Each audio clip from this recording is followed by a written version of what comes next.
Hey, everybody, grab your goat, grab your harp, grab your blues guitar, because this week the Witches Movie Coven is taking you down the blues highway right to the Crossroads. Yes, the 1986 film Crossroads with the one and only Ralph Macchio. I was so surprised by this movie, I must say.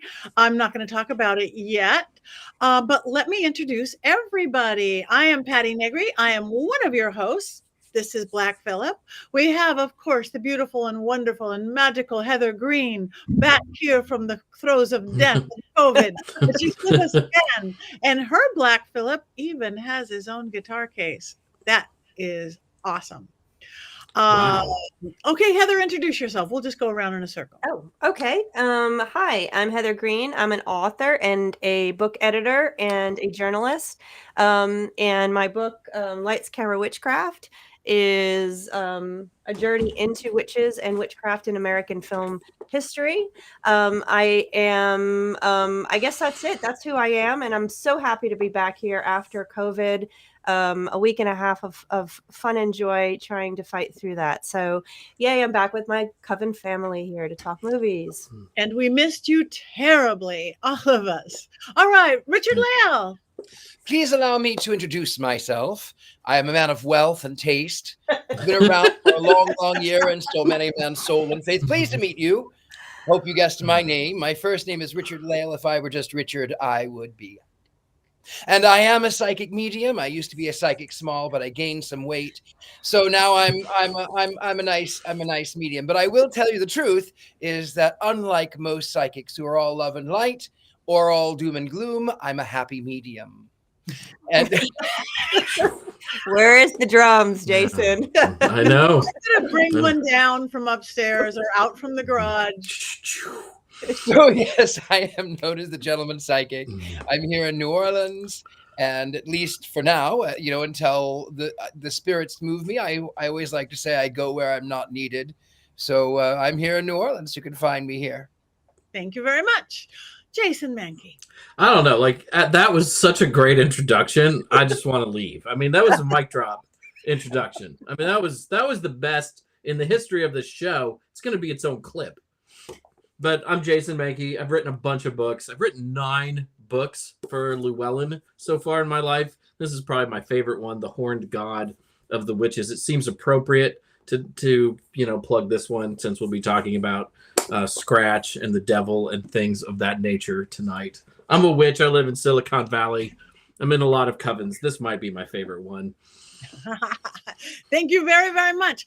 And I am proud to introduce not Courtney. We wish Courtney well. She's unable to join us today, but a dear, dear friend, actually one of my favorite people on the planet sitting in is, why does it? Oh, I thought it called you Don Williams. That just came. Don Williams. Matthew Scuratt. Welcome, Matthew. Thank you so much, Patty, and thank you, everybody. It's so good to see everybody. I am a Salem witch. I just moved last year in a feat of a lot of Crossroads magic, thanks to Courtney Buckley and friends. And I am a psychic medium here in town. I do a lot of various things in various traditions. I think I have 6 or 7 altars from various East and West traditions. And I am excited about this film tonight. So I did about an hour's worth of homework in 20 minutes. Especially since my bachelor's is in music ed. So I'm very excited about this one. Yay, that is good. Yes, I am Patti Negri, again, one of the hosts. You might know me from The Witching Hour or working with my boys, Zach and the guys on Ghost Adventures, or Paraflix, or my school, University Magicus, of which Richard-Lael is also one of our prized teachers. So other than that, Crossroads. I had never seen it before. Crossroads. Richard-Lael, for those who perhaps haven't seen it, do you have an unbiased explanation of the film? I certainly do. So it chronicles the life of Britney Spears. And baby. I'm just kidding. That's the other film by the same name. No, this is a story that took a moment for me to get into, but it is the story about a young man in New York who works in a nursing home, and he is certain that this fellow that is in this nursing home is the same person who worked with Robert Johnson, who of course is a blues legend. And speaking of which, at one point is said that he met the devil at the Crossroads and was able to play these great guitars that he was never able to play before. And so this blues man is hiding in this nursing home, and this kid, he studies, he's a savant, he studies classical music, and he goes in with the express purpose of working so that he could meet this person he's pretty certain is the blues legend. And the old man says to him, yeah, you got to get me out of here. If you get me out of here, I will give you the 30th song that Robert Johnson was given by the devil. I'll help you, but you got to get me out of here. So they go on this cross country tour via bus and then hitchhiking, where they meet a young woman who is also on her own journey. And they get down into Mississippi. They absolutely forego Georgia. The devil did not go down to Georgia this time. He went down to Mississippi. And instead of a fiddle made of gold, it was, of course, the guitar, where they end up at the Crossroads. They have come back. They've played so many gigs. And this kid, he thinks that he's already this blues legend. He thinks in his mind, and he gets a heap of medicine, where the old man says, you're not anything. You are nothing. You are not as good as what you think you are. You're not Robert Johnson. You are not. And so he loses the girl that he was they met along the way. He loses her, and the blues man says, every blues song begins with a relationship that was once. And then they've met the assistant of the devil. I think he's the assistant of the devil, who has changed his name from Legba to Scratch. And he says basically, well, I'm at the Crossroads now. I'm here to collect your soul. I'm here to collect. And the man says, well, I need it back. So the kid says, no, I'll you could, if we win, you let him go. And if you lose, you can have my soul. So they end up by going to this blues club, where this heavy metal rock and roller is challenging this kid who is a classical music savant. And of course, the kid can play classical music on guitar that for some reason messes with the mind of the other fellow, and then white savior complex, and then the end, everyone is happy because white savior saved blues. The end. Roll credits. That's it. Thank you. Now we have the movie in a nutshell. There's a lot of buses, there's a lot of guitars, there is a lot of music. Heather, is this movie in your book? It is not. And why? Because it is not a witch movie. As it does have the mythology and the legend of Robert Johnson, and the classic magic of Crossroads, which I'm sure we can get into of what that means, and because that appears in a lot of cultures. It's not a witch film, so it was not in my book. So I'm going to put this in a little bit of context for everybody first, and give you some spicy things to think about, which I always do. And I always say there's a lot to talk about with this film. Of course, in every film I can find a lot to talk about. So let me get started with the period of time we're in, which is what I like to do first. This is 1986, okay, mid 1980s. Now, when we talk about the 80s, we talk about Satanic Panic. However, this is before Hollywood really caught on to the Satanic Panic was going. It started already in our culture and our society, but it wasn't until the late 90s the late 80s, that Satanic Panic movies and themes really started to hit. Even though there's a devil in this one, it's not related to the Satanic Panic.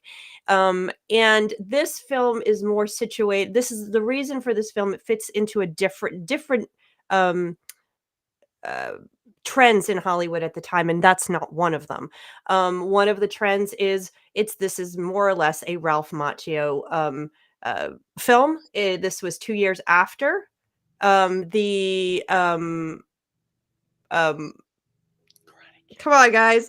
All of a sudden I went blank. Karate Kid. Karate Kid. Thank you. My mind just went shoop. Like, this is more or less I'm taking away your genetics card, remake Heather. of that movie, I'm gonna say, but I will get into that. This is sort of like, instead of karate instead of karate, we have blues in place of it. It's a vehicle for Ralph Macchio. That's one trend. We also have the popularity of films that present young boys going on a journey, a learning journey. It's a male coming of age story, akin to a lot of stuff we see in witchcraft films with girls. This is the male version. A lot of that was happening in the early 80s, especially when you had elder gentlemen helping them out. So you have a lot of that going on in sword and sorcery films. Gremlins is another. You see this kind of story happening over and over in the early to mid 80s. And witchcraft and magic and the devil and all this stuff is sort of a secondary, ancillary things that happen woven within those here and there. Whether it's sword and sorcery films and you have a wizard or some kind of evil witch, or you have the devil, they're not prominent. It's not the major part of it. And you can see in this story, the story is really downplays that aspect of it, which, I'll give my opinion of that later, because I have a lot of opinions on how this film played out.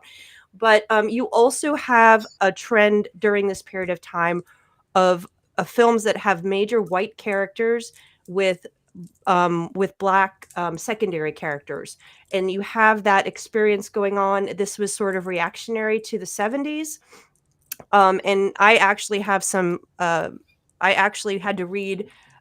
My go-to book on this topic is Donald Bogle. He's a phenomenal academic in film, and he talks a lot about the representation of Black figures, people of color, and Black culture in American film. And so I went to him and confirmed, and he had similar things to say. This was the trend then, for better or for worse. Sometimes it's for worse, sometimes it's for better. There's a double-edged sword with that. So it's another trend that this fits into as well. So there's a bunch of different trends. This is not a film that came out of the Satanic Panic. It's not a witchcraft film. However, we can always enjoy talking about magic and the Crossroads at any point. I'm sure everybody here has something to say about that. So that's the context. That's the academic stuff. And I will give more on that when I get to my time to give my very...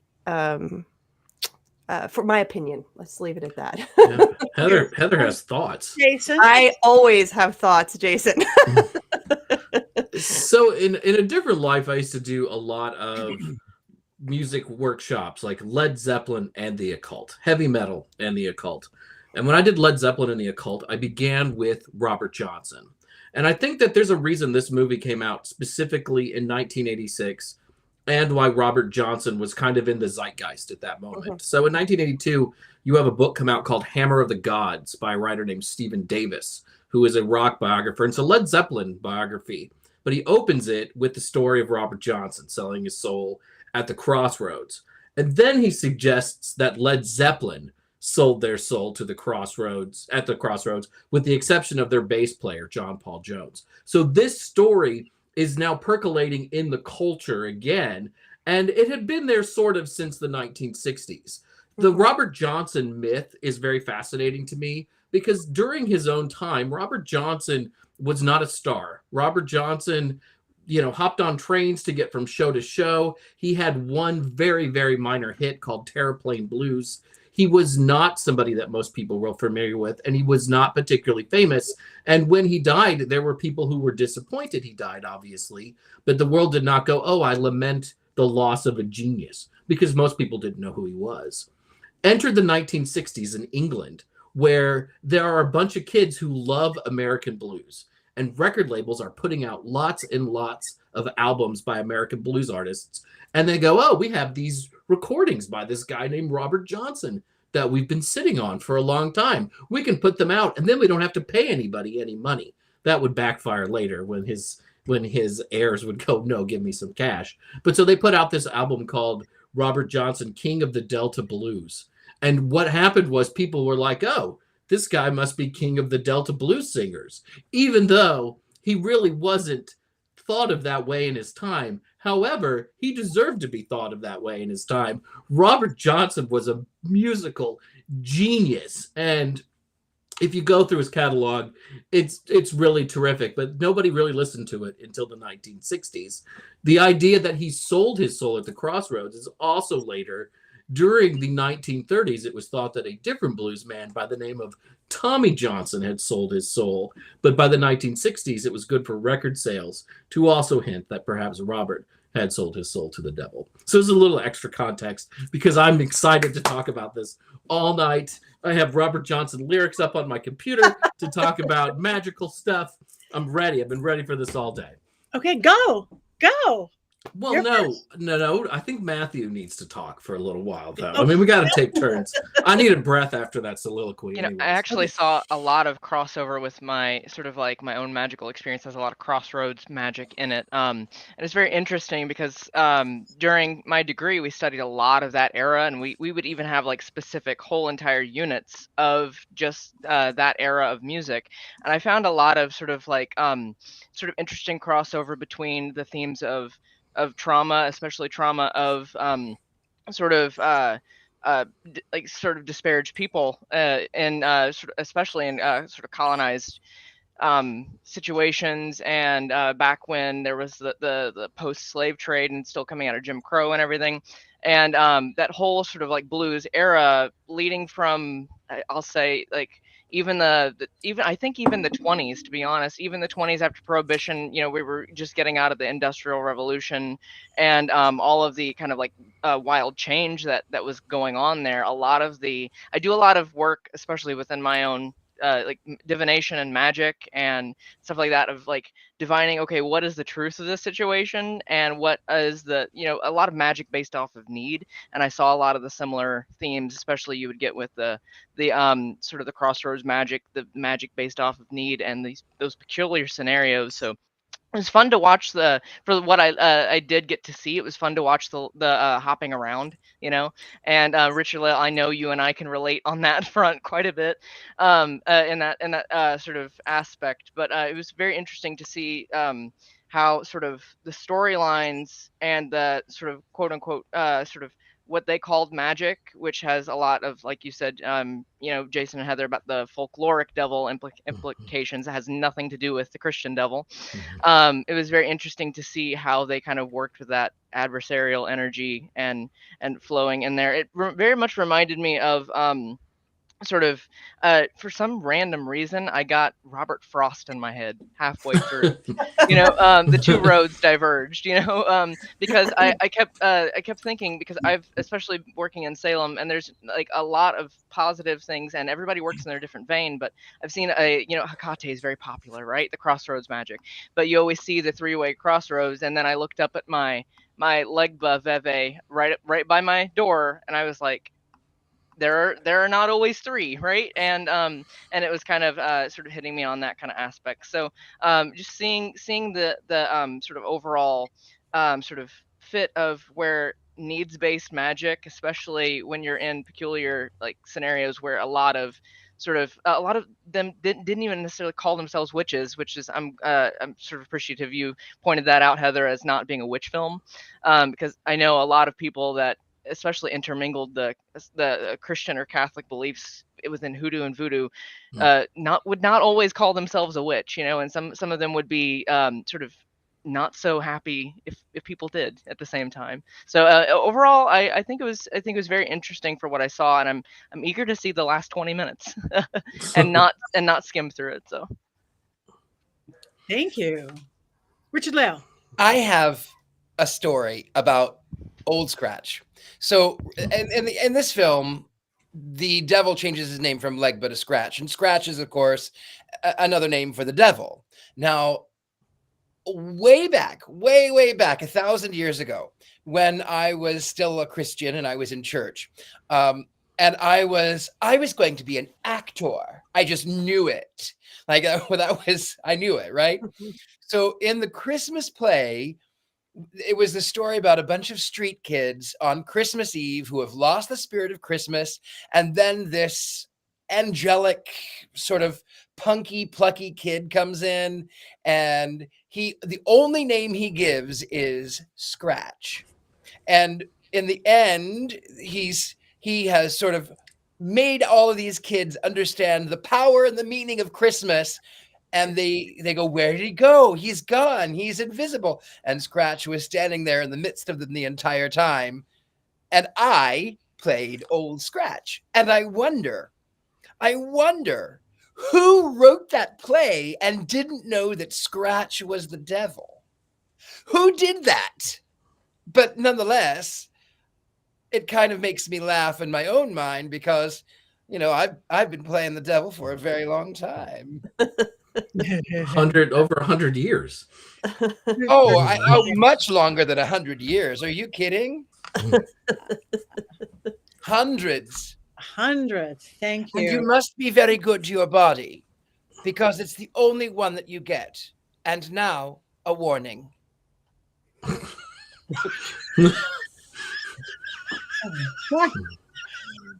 All right. I'm just going to jump in because the music. I had so much fun with the music. My husband, who's a drummer, he's a jazz drummer, but when we first met, he was all blues. I would go listen to him blues clubs. He gave up blues because there is no money in blues. There's money in jazz because you could do weddings and corporate events and anniversaries, but there's no money in blues. But the music was amazing. Does Ralph Macchio, did he really play? Yes, No. he did. No, he did not. I I read that he took guitar lessons so it would look like he was playing, but he never got good enough to really play most of it. Rob says he played a tick. Yeah, he did. I read that he did. He was having lessons, and a lot of it he was playing, and then some of it was dubbed. The same way that he took karate lessons. Well, Right. I personally appreciated the fact that they actually included, and this is a nerdy moment for me, but actually included a nylon stringed guitar with the proper grip, and for the classical stuff, which I didn't expect would work so well with blues. But I enjoyed the moment where he was playing the Mozart, and he tagged it with the blues riffs at the end, and it almost for a second reminded me how kind of pretentious some of those environments could be, because we were always goofing around, as Patti says, swinging off the chandeliers in music school. I like that Steve Vai plays a little Paganini during his runs Yes. in the final contest, which is also interesting because Paganini was said to have sold his soul to the devil as well as Robert Johnson. So that was very, very clever, in my opinion, and a nice little wink if you know what you're listening to.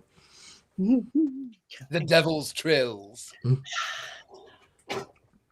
Allegedly, people said that Paganini was playing things, but his fingers weren't where they were supposed to be on the violin, and it must have been the fingers of the devil playing back. And those who would see him in the theater said that in the back of the room was a very distinguished gentleman with a mustache and a goatee. Richard-Lael?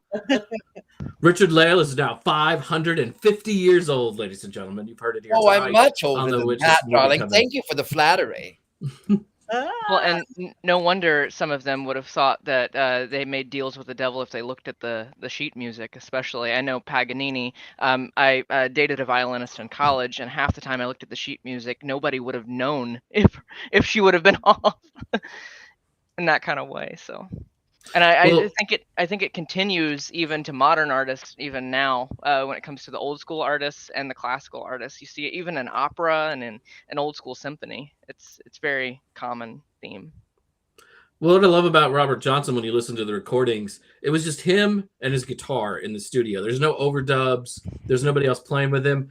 But sometimes it sounds like there's a rhythm guitar in the background while he's playing lead guitar, and he's doing it all by himself on 6 strings, which lends itself to people thinking, oh yeah, he must have sold his soul to the devil in order to do that. And that's the genius of Robert Johnson. If you sit back and you really listen to it and you get into that guitar nerdiness, which apparently some of us are truly into. So I'm super happy to have Matthew here tonight.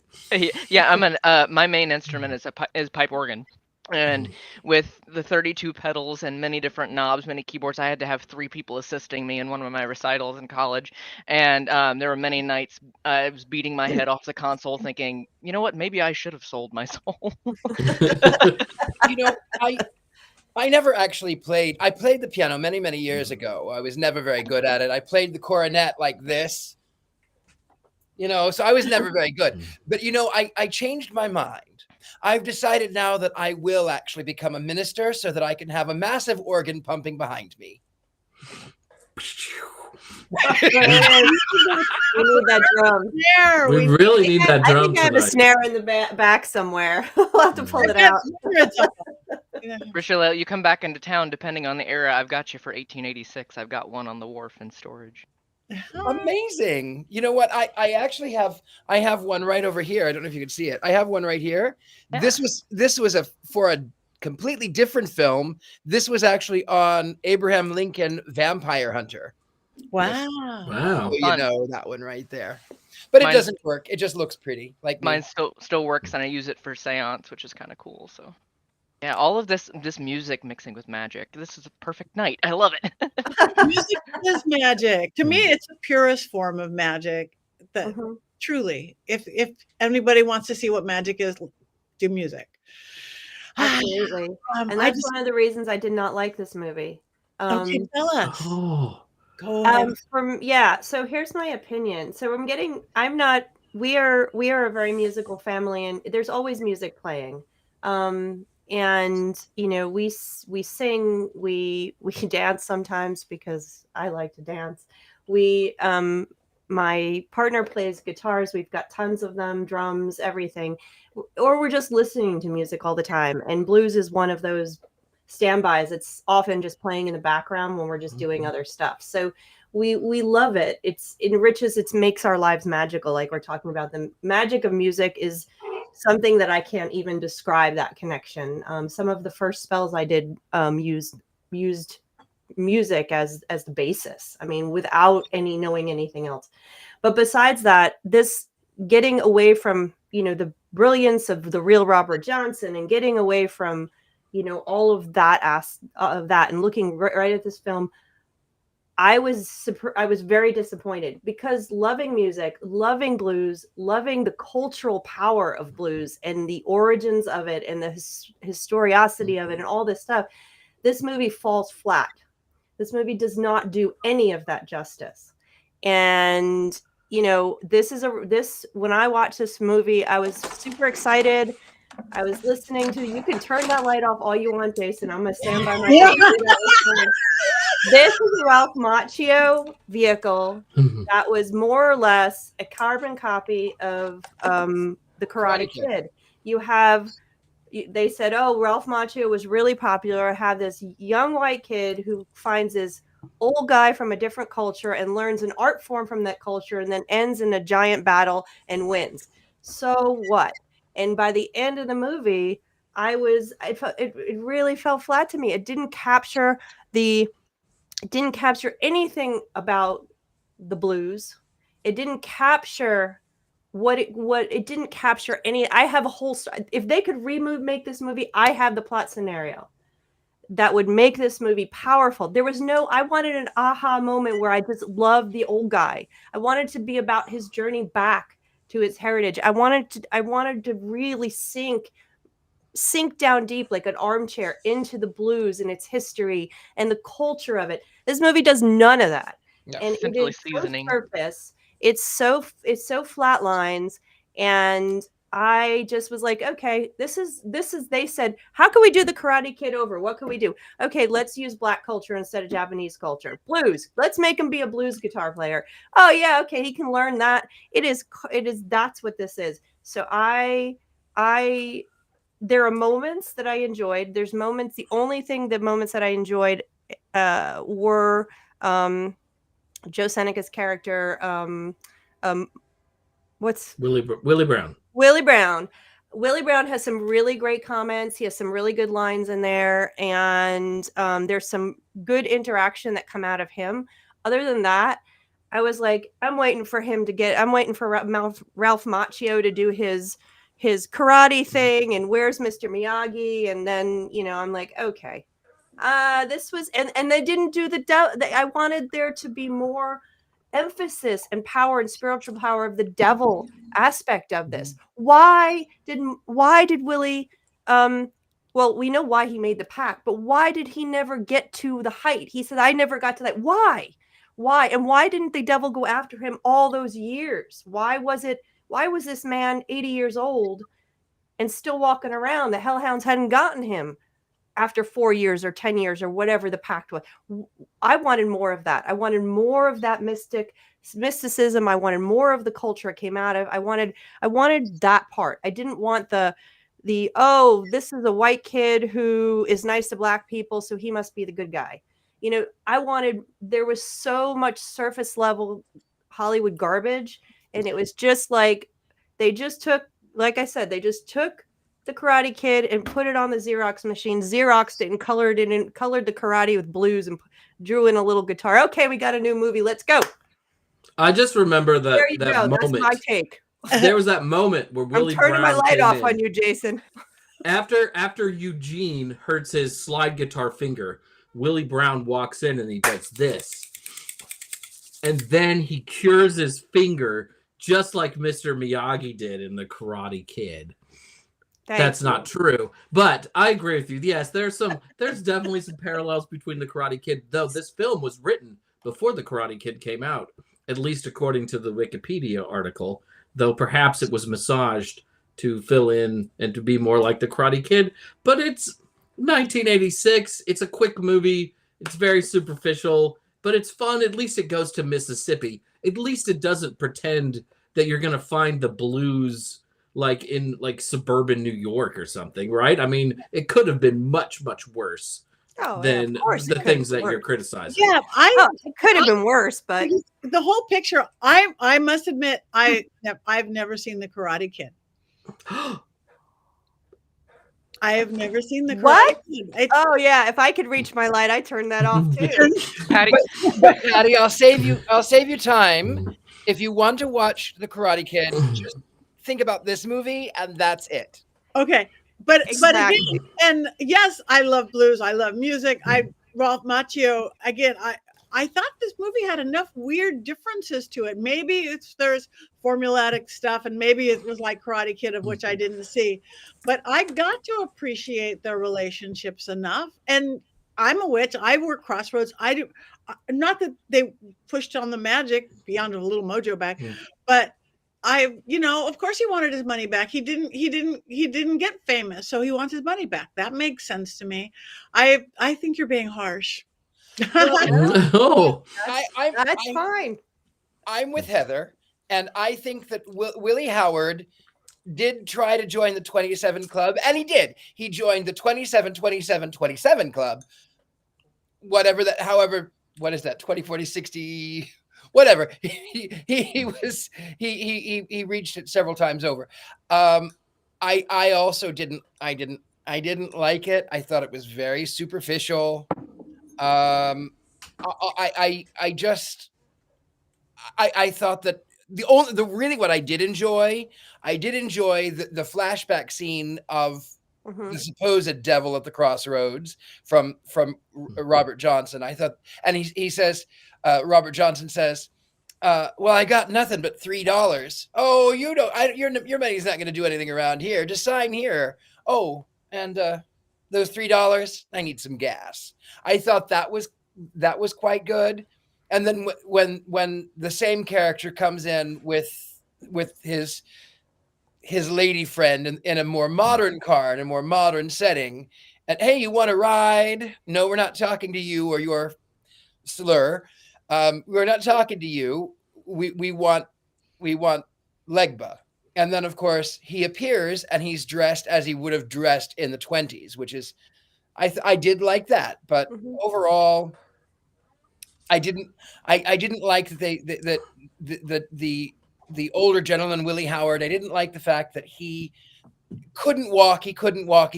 Oh, now I can walk. It was sort of like, I get it. Ha ha, funny. He's got his Cadillac, which is his wheelchair, but I overall I didn't like the white savior. I didn't like it.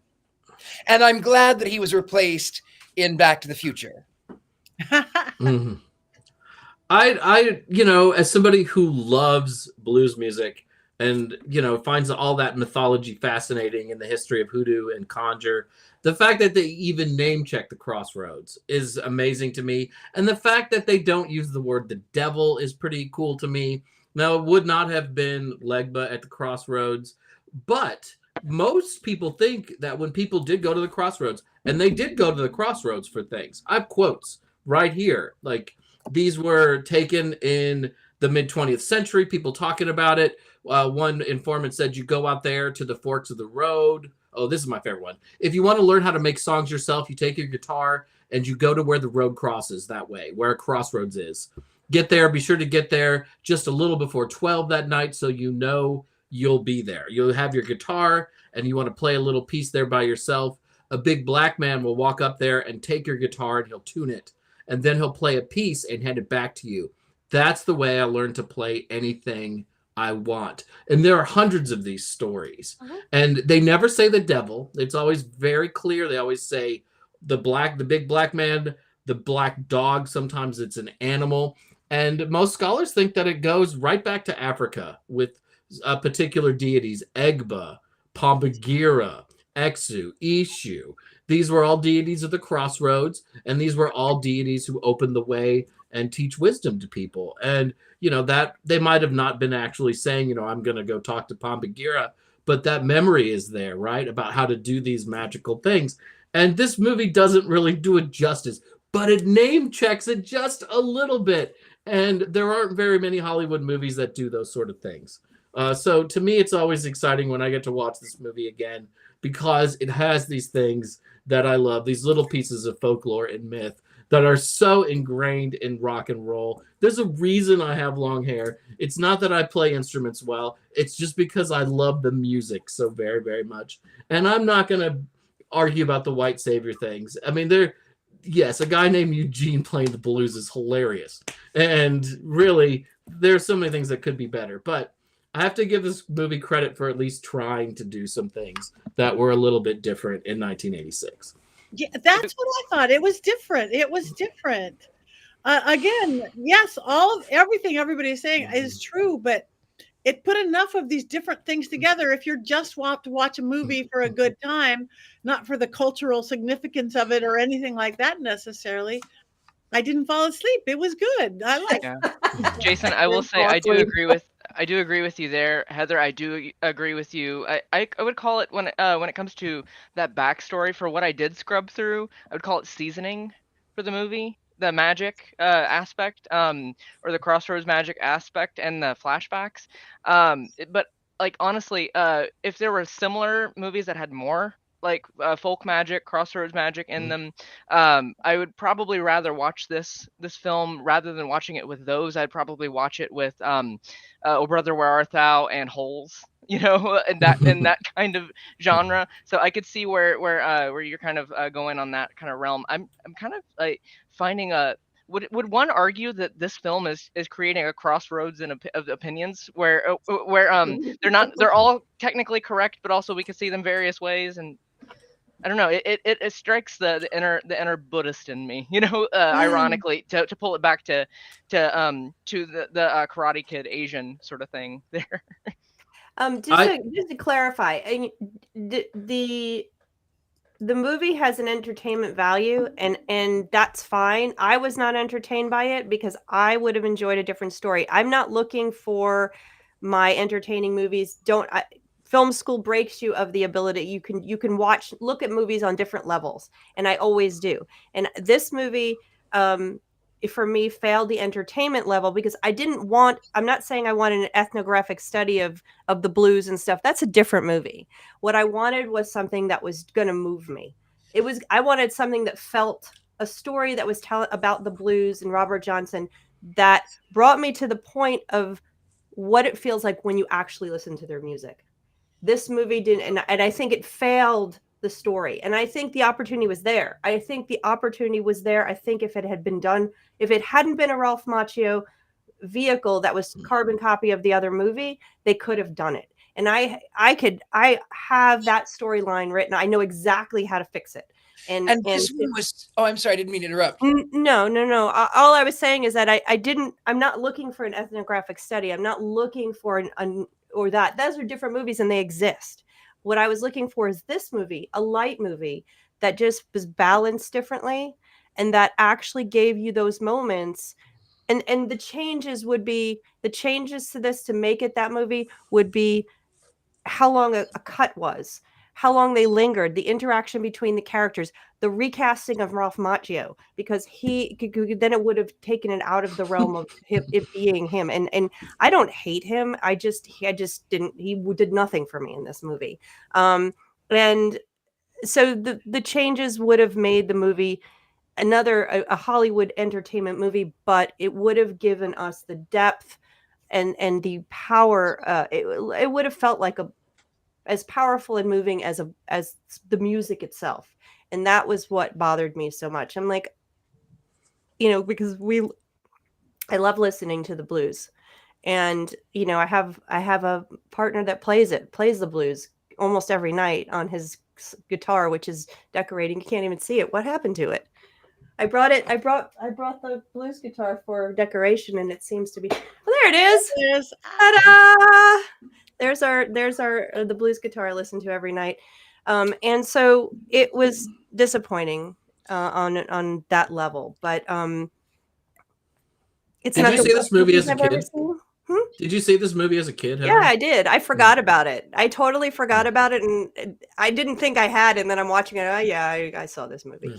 This was one of those movies that played on a loop on HBO when I was Did you a kid. really? And of course I was like, oh my God, that's Steve Vai. That's Steve Vai. We Right? didn't even talk about that scene. Yeah, and so I will admit that I also have like deep like history with this film because I always wanted, I'm really just a failed musician, turned into a writer because I have no musical ability. So, that's what I always wanted to be. So this movie resonates with my 14-year-old self pretty hard. Yeah, I was gonna say, Heather, I can see where you're coming from on that aspect too, more so because now I can't fully sit through a symphony, without analyzing it since I've wrote so many papers on them. But yeah, I think this would have been like a sort of a movie that would have probably done well shown in one of those classes that I took, and could have related more to those populations. Rather than solely, I think now though, Jason, I can relate to you with that though, because not necessarily failed, but the amount that I'm using my music degree is for Victorian seance right now. But I think that's where I can relate to the occult side of it more. But yeah, coming from the musical headspace of it, I guess that's where I'm like, ooh, sprinklings of magic, which I appreciate, like you said, Jason, that we're not, we're showing it in a positive light at all, I just thought the film. Go ahead, Richard. Well, I thought the film was incredibly. You don't have to be the gentleman psychic to predict it. Like it's so. Oh, there's a white kid who's good to this old black man, but only because he thinks that he's this connected to Robert Johnson. And of course they're going to leave New York and they're going to go on a journey. Of course there's going to be a competition. Of course he's going to win. Like it was to me, the film was akin to, I have a black friend. That is how I view this film. I have a black friend, and the music was good, but it was not in depth enough.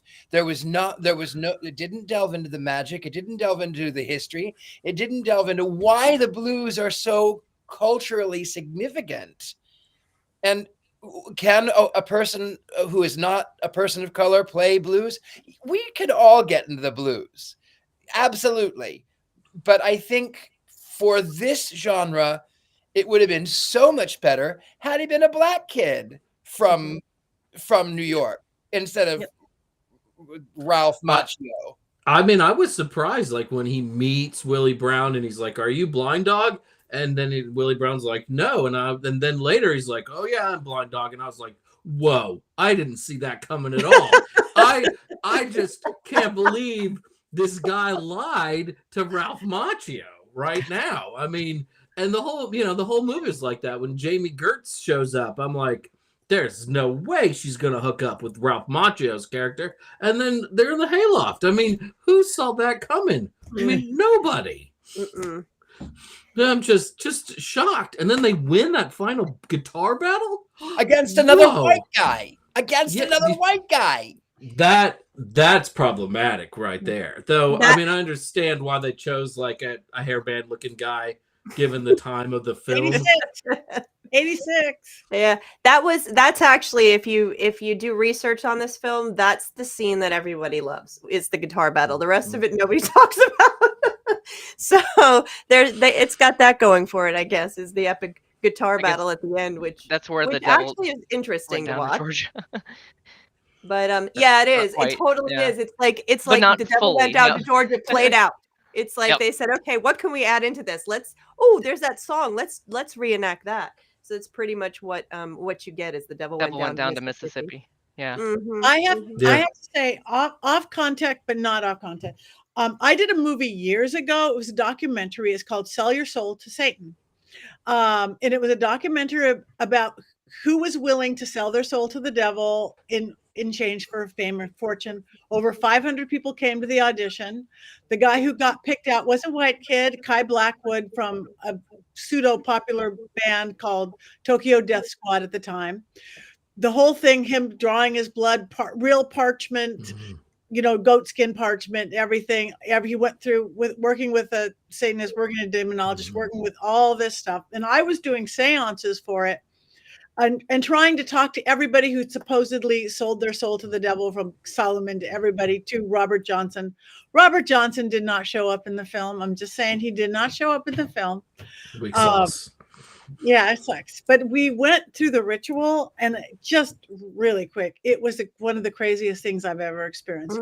We drove way out into the desert. We were like probably a grains silo, a perfect circle, but we did the full moon from here to here. You had to climb into it. There was no doors.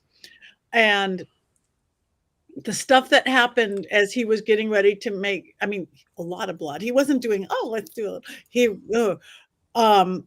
It sounded like World War planes coming. All the protection candles started going out except for one, and that was the one of the one cameraman whose wife was this born again Christian who was in the limo and wouldn't get out of the limo. It's like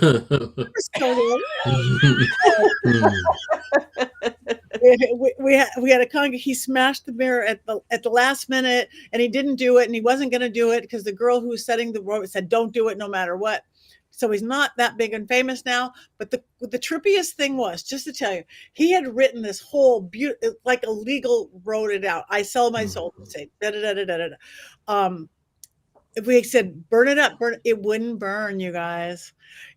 We had put a whole bottle of lighter fluid on it. It wouldn't burn. Threw it in the corner. We thought, maybe it burned. Afterwards, we're cleaning up. And it went from a 8.5, 11 to like the size of this paper. On one side was all charred. It looked like 4 limbs coming out. The other side was beige as my skin, and it's still perfectly red. I, Kai Blackwood, sell my soul to it.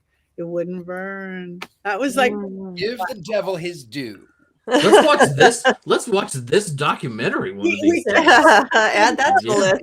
I want to watch this. The guy who made it good, and then it was bought by somebody who tried to sensationalize it and turn into something else. So it isn't good. But we watch a lot of not good movies.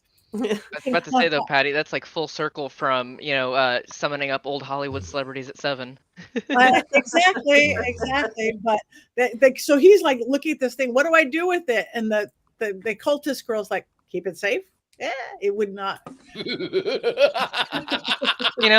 I miss that 12-inch cauldron. As you know, I have much experience selling my soul in many traditions. Yeah. many a piece of paper that's burned like that. Very interesting. We are getting close on time, so I think what we have to do, and this is going to be. Oh no! Do we do the minute? No, we vote before we do the minute. We do. Yes, but I also wrote down some quotes, and Courtney's I wrote too. Go do with quotes. Yeah, so there are a lot of them I can't say exactly as they were in the film.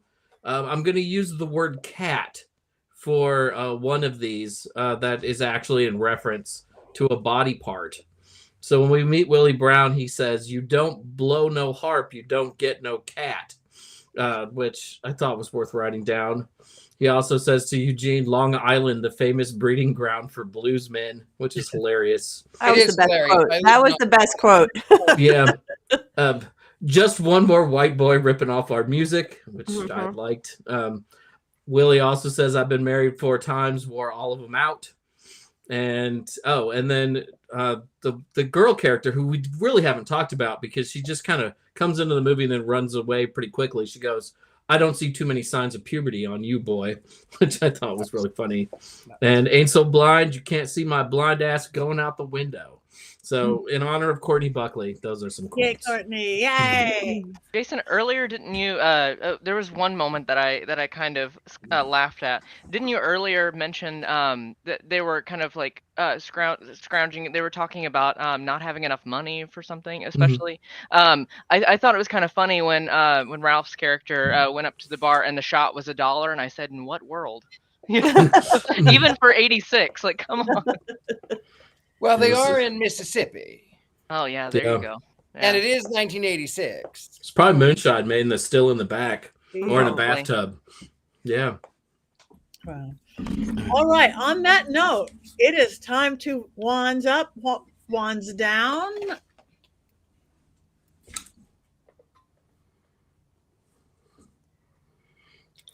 Oh, wait a minute. Wait, Hold on. I'm no, gonna do Heather, a good... no, you're not doing a wand, Heather. No, I'm not doing a wand. Hold on. I have to get it out. Wands, guitar down. Guitar down. That is the cutest thing. That makes your vote worth 2 just because it's guitar. It's a vote with strings attached. It does. That is so cute. It's like just the perfect size for Black Phillip. It is. That's his guitar. Look at him go. He's gonna Yeah. play some- Wands up, Go baby. Wands blues. up, horns up. Okay. Woo! All right. I am wands up. You are guitars down. 2 3/4 and Richard-Lael's down. So we are a mixed crowd today. Love you too, Tiffany. Wands up, wands up. We've got some wands up in the chat room. You guys vote. That is an amazing guitar. Yes, it is. So she gets 2 votes. Down, down. Wands up, wands up. So horns up. We got horns up. We got wands up. So you guys who haven't watched it, does that make you want to go watch it now? I would. All right. So, Jason. All right, here we go. Go back in time to an age where bluesmen recorded on acoustic guitars in dusty old studios, and enterprising young students used microfiche to look at last week's newspaper. It's 1986. 6's wackiest buddy comedy, Crossroads.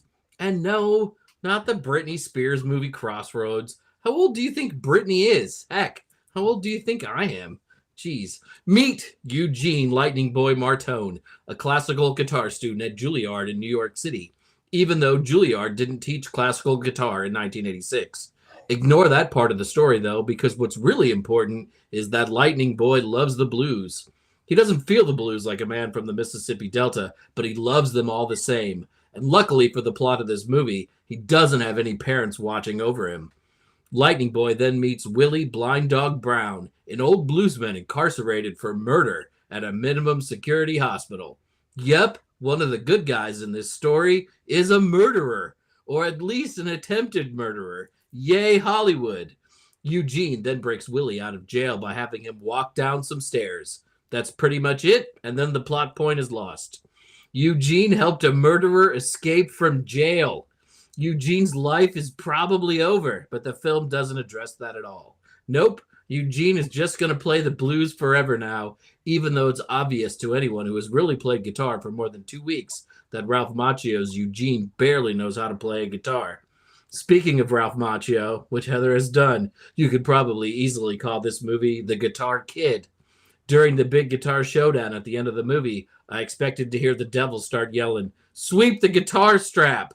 And just like in the Karate Kid movies, Macchio's girlfriend shows up and then just disappears, much the way this movie did when it hit theaters.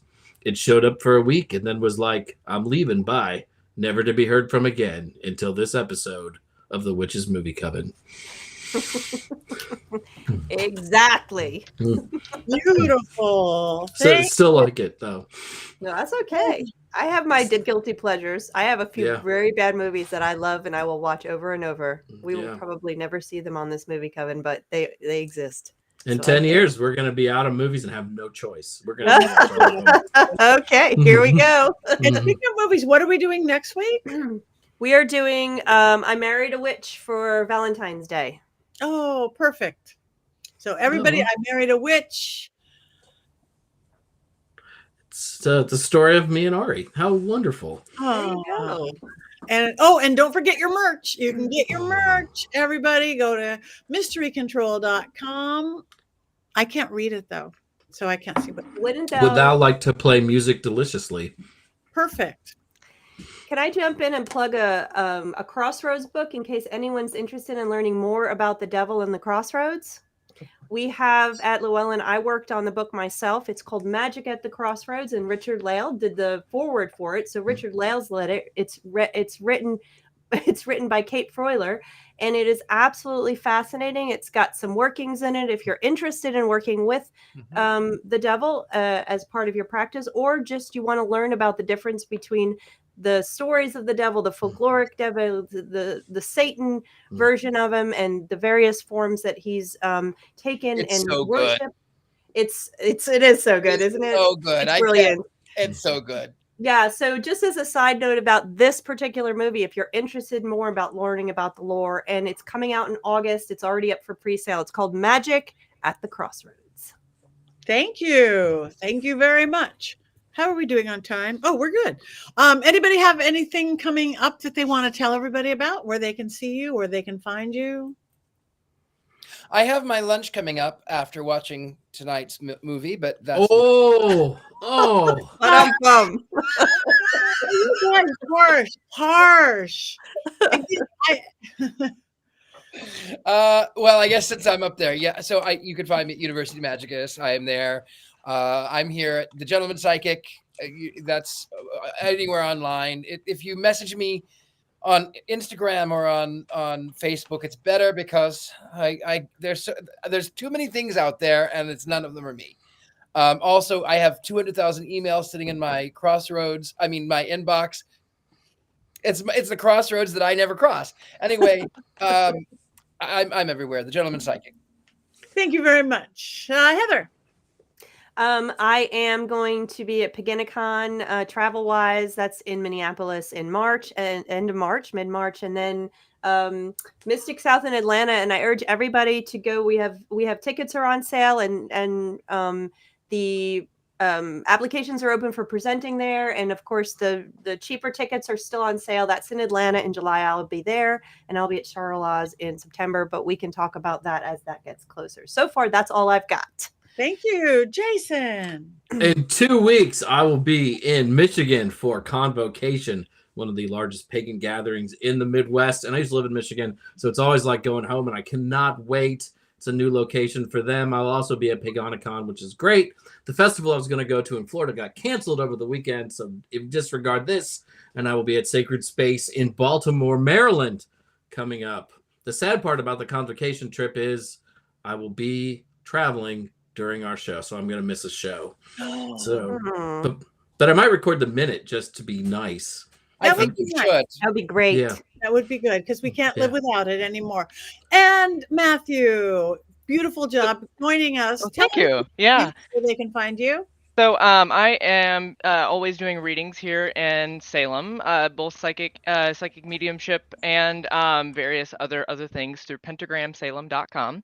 And right now I am crocheting through a bunch of Beltane Lily of the Valley charms, getting them out, and bluebells to come. I am currently 100 pages into my second occult poetry book, so that is rolling and amidst all the crazy, and we'll see how that goes. Many a late night, and then I will be visiting the LA area next week. So Patti, I will be gracing your presence for the Los Angeles Vampire Ball, which I am very excited to sort of experience for my first time, and excited to get hopefully get a stone in my ankh from our lovely producer. I know. I don't have a stone in my unk. I've been doing this for not a decade. I know, right? Well, we will. That is awesome. So, all right, thank you, and you guys like him, follow him. I've got Vampire Ball next week, so you guys join us. Come to LA and join us, and then right after that, I'm going to be in Vegas doing a whole little witchy weekend, the first weekend in March. Right in Las Vegas that first weekend, and then I'm going to be in Arizona, Old Globe Paracon. And then we're going to Romania. So put on your fangs and join Father Sebastian and myself in Romania. Tons of stuff. I just booked tons of stuff. So go to my website, Patti Negri, just like Richard-Lael, probably just like Matthew, probably all of us. We have imposters out there. So find us legitimately. And this is us. This is us. So it is 7:00. Do we cackle? Do we do the blues? Let us cackle. Yeah, let's not do the blues. That's going to be terrible. We'll cackle. As compared to our fabulous cackle. 1, 2, 3.